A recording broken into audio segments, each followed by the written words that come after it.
She didn't win the election. The men of Argonia, Kansas just stopped fighting her. That's the part nobody tells you. The story you've been sold, the triumphant frontier woman rising from nothing to civic glory, smells about as clean as a cattle pen in July. The truth about Ella Elvira Thompson, the first female mayor in United States history, is soaked in the same red Kansas dirt she spent decades trying to scrub off her boots. And the reason she could win that election in 1887 is precisely because of who she'd been before it, a woman the town had already decided it owned, which meant, in its own twisted logic, it could also be governed by her. Look at the photograph they always use. Severe dress, hair pinned like armor, eyes that have already calculated exactly how much trouble you're worth. That's not a politician's portrait.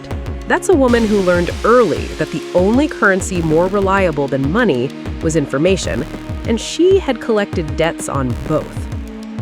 Rewind to the 1860s. The American frontier wasn't a land of opportunity so much as it was a pressure cooker with a cracked lid. Every railroad town that blistered up from the prairie brought the same package deal: commerce, violence, liquor, and women who had run out of other options. Ella was somewhere in that last category: young, broke, and operating in the particular economy that polite historians still call boarding house work when they want to keep their footnotes clean.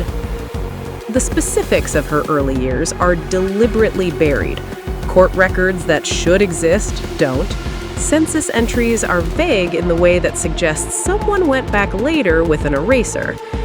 What we do know is that by the time she surfaces clearly in the historical record, she's in Barber County, Kansas, she's running a legitimate business, and she has a reputation that cuts two ways: respected enough to be taken seriously, feared enough not to be crossed. She arrived in Argonia sometime in the early 1880s. The town was barely a town, population hovering around 500. One of those prairie settlements that smelled permanently of horse sweat and fresh lumber, and the specific anxiety of people who'd bet everything on a place that might not survive the next drought. The women's suffrage movement in Kansas was already grinding forward. Kansas had given women the right to vote in municipal elections in 1887, which meant, suddenly, the mathematics of local power shifted overnight. Ella Thompson read that shift faster than the men did. Here's where the mythology goes soft and the reality goes sharp.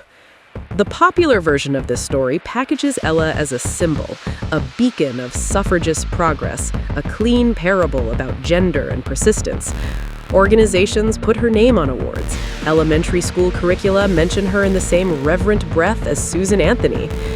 That version leaves out the specific texture of how frontier women actually survived. Women in Ella's position, and there were thousands of them across Kansas, Missouri, Colorado, and the territories, operated in a system of controlled exploitation that was occasionally punctuated by violence. The going rate for a night's work in a mid-tier frontier town in the 1870s was between 50 cents and $2, depending on the town's economy and the woman's negotiating position. For context, a Colt single-action army revolver, the gun that supposedly won the West, ran about $17. A month's worth of survival in that economy meant a woman had either made peace with certain arrangements or had found a way to leverage them into something else. Ella leveraged. She built relationships with the kinds of men who build towns: land speculators, merchants, the county officials who decided which businesses got licensed and which ones got raided. She understood before most formal politicians did that governance is mostly just organized negotiation between people who know too much about each other. By the time Kansas women got the municipal vote, Ella Thompson wasn't starting a political career. She was formalizing one she'd been running for years. The men who ran Argonia didn't back her out of progressive principle. Several of them owed her, not in cash necessarily, but in the quieter currency of discretion. When the town's small but newly enfranchised female voting bloc coalesced around her candidacy in April 1887, the male opposition calculated the cost of fighting her and decided it wasn't worth the receipts she might produce. She won by a margin that was embarrassingly comfortable for a supposedly uphill battle. What she did with the office is the part that genuinely complicates the legend from both directions. She wasn't a crusader, she didn't attempt to reform the vice trade she'd come from, and there are cynical historians who'll tell you that's because she was still connected to it, still collecting, still operating the same networks with a mayor's seal on her desk instead of a boarding house register. There's no hard proof of that, but there's also no hard proof against it, and in the absence of records that conveniently went missing, the silence is its own kind of statement. What the record does show is that she was a competent administrator. Roads, water access, the mundane, load-bearing infrastructure of a small prairie town that needed someone willing to show up and do the math. She served her term, she didn't seek a second one, she stepped back into private life with the practiced ease of someone who'd always known when the room had gotten everything it was going to get from her. She died in 2016.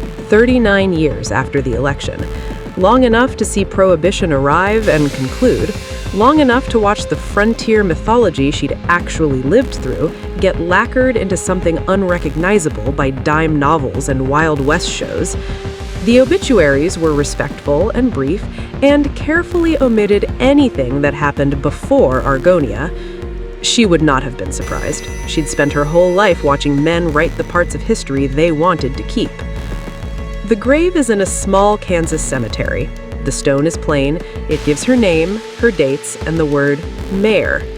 Nothing about what it cost, nothing about the specific arithmetic of survival that made the title possible, nothing about the smell of a frontier boarding house at 2 a.m, or the particular calculation in the eyes of a woman who has decided that this town, this system, this entire arrangement of power, she is going to own a piece of it.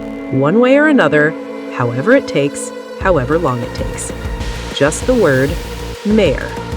And if that word looks clean and simple on a piece of Kansas limestone, that's because the stone never had to live the story, only mark where it ended. She didn't win the election. The men of Argonia, Kansas just stopped fighting her.